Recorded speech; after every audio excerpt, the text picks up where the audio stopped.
When everything is dark, close your eyes, and if everything is still dark, you are doing something wrong. An original story, written by Carlos de Magnolia. My father once told me that the real monsters lurked outside. So I should not leave our castle, or at least I should not do so without their supervision. One night, when the queen did not return, the king went in search of her, and I went to sleep by royal orders. So, the tomorrow came, that is, today. And it was weird, because my dad wasn't making the soup, that gave me superpowers. So I wanted to help him so that, when he came back, he would be in for a big surprise. I used some potions and special ingredients, and made my own soup, even though it didn't taste like Dad's. But it was no wonder, since I wasn't taught by an ogress like to him. And it didn't matter anyway, because when Dad came back he was sure to fix it. So in the meantime, I went to play with my friends. The protectors of darkness, the royal soldiers.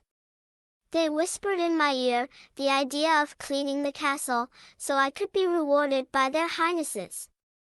And while I was doing so, I found the king's secret hiding place, where he kept the gold bars.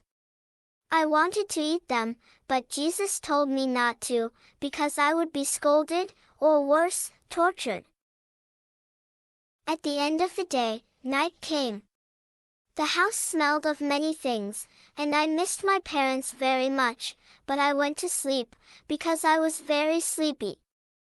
When the sun came up again, I felt very bad. I felt so lonely that I was afraid.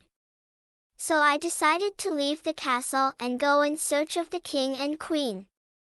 To do this I took my backpack, filled it with weapons and 3 bars of gold. And before going out the door, I ordered the soldiers to stay on guard, except for Rojito who would come with me. Together we went deep into the jungle, passed through sticky sands and finally reached the gray road, which we followed until someone, from who knows where, cast a spell on me that put me to sleep. When I woke up, it was already night. I could not see anything. I was very scared and I cried a little, just a little, almost nothing.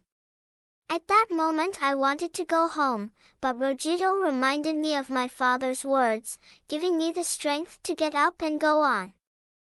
There are bad things that live in the dark, that's true, but good things are also born there, like dreams and stars, so imagine their light and you won't be afraid. My father was right. Suddenly, as I was walking, a light appeared in front of me. I opened my eyes and realized that the light came from a metallic horse, from which some elves came down.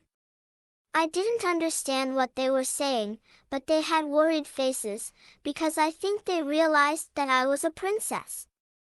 In the end, they took me to the office of the 3 kings, where I found out that the lower part of my parents was eaten by monsters, and the other half had been hung from a horse bridge.